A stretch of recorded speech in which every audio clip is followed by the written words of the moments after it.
Welcome to Mindset English. Hello, everyone. Welcome back to Mindset English, the podcast where real English learners have real conversations about real challenges. I'm Edgar. And I'm Lara. And today, we are talking about something that I think is going to make a lot of people feel better about themselves.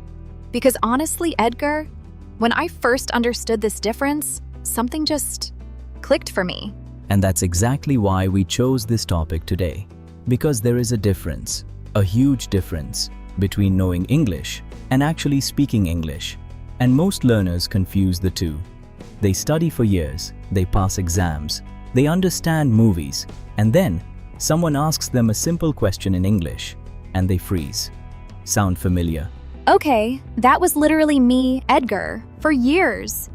I had notebooks full of vocabulary. I knew grammar rules that most native speakers don't even know exist.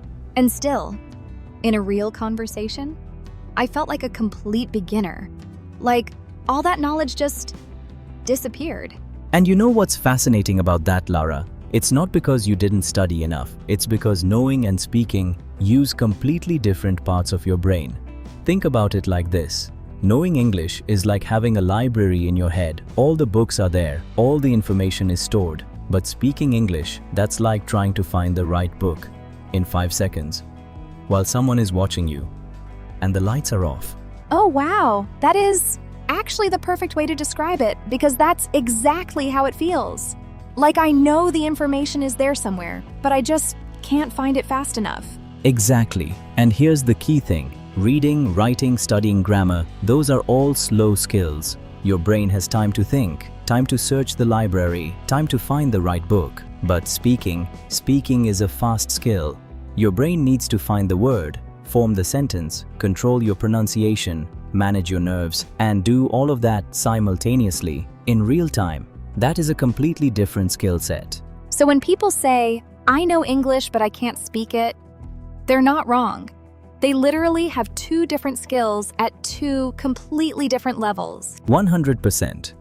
And this is actually good news, because it means not being able to speak English fluently doesn't mean you're bad at English. It means you've been training one skill and ignoring the other. You've been building the library, but never practicing how to find the books quickly. Okay, so how do you train the speaking skills specifically? Because I feel like most people, including me before, just study more grammar, more vocabulary, when actually, that's training the wrong skill. Exactly, Lara. You just said it perfectly. And if you're watching this right now and nodding your head, drop a comment below. Tell us, are you in this situation?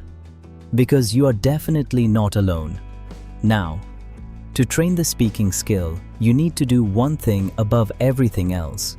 You need to speak a lot, imperfectly, consistently, not study more, not review more notes, speak every single day, every day. But here's what I used to think, Edgar.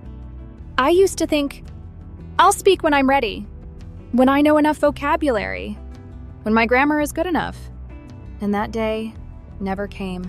And it never will. If you wait until you're ready, you'll wait forever. Here's a truth that changed everything for me personally. You don't get ready and then speak. You speak. And that is what gets you ready. The speaking is the preparation. That is so simple and so hard at the same time. Because there's this voice in your head that says, not yet. You're not good enough yet. I know that voice very well, Lara. And here's what I want everyone watching to understand. That voice is not telling you the truth. That voice is fear, disguised as logic. It sounds reasonable. Just study a little more first. But what it's really doing is keeping you stuck. So what's the practical solution? Like, what can someone do today to start training the speaking skill? 3 things. And Lara, I want you to add your experience to each one, okay? Number 1, talk to yourself in English. Every day, narrate what you're doing. Describe what you see. I'm making breakfast. The coffee smells really good. I have a lot of work today and I'm feeling a little tired. Simple sentences, real thoughts. In English. Lara, did this work for you? It did. And I want to add something important. At first, I ran out of words constantly. I'd be describing something and then just stop. Because I didn't know the word. And what Edgar taught me was, don't stop. Work around it. Instead of I don't know how to say refrigerator, say the big cold thing in the kitchen. Native speakers do this all the time. It's not a mistake, it's communication. That right there is speaking English, not perfect English, not textbook English, real, functional communication. Number 2, set a timer for 2 minutes and just talk. Pick any topic, your day, a movie you watched, a problem you have, and just talk in English for 2 minutes straight. No stopping, no translating, no editing. If you make a mistake, keep going. If you forget a word, work around it. 2 minutes, every day. That's it. I love this one because it feels manageable.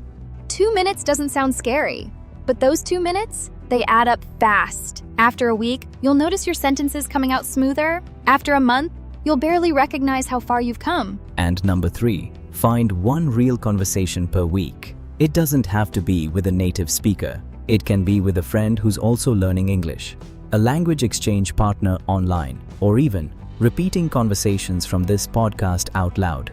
The goal is simple: get your mouth used to producing English in a context that feels slightly real, because the gap between studying and speaking closes one conversation at a time. And I'll add this: the first real conversation is always the hardest. The second one is a little easier. By the 10th one, you start to feel like a different person. Not because your English changed dramatically, but because your relationship with English changed. It stopped being something you study and started being something you use. Beautifully said, Lara. And that's really the whole point of this episode. Knowing English and speaking English are 2 different skills. You've probably spent years building one. Now it's time to build the other. And the good news? It doesn't take years. It just takes daily practice, real conversation, and the courage to be imperfect. If this episode resonated with you, I want you to do something right now. Leave a comment below and tell us, what is one situation where you know the English, but just can't seem to get it out?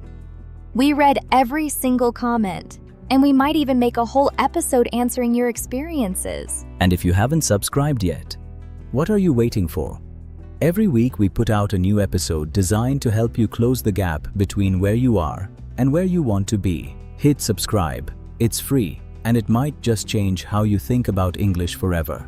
See you in the next episode. Keep practicing, keep speaking, even when it's messy, especially when it's messy. See you next time.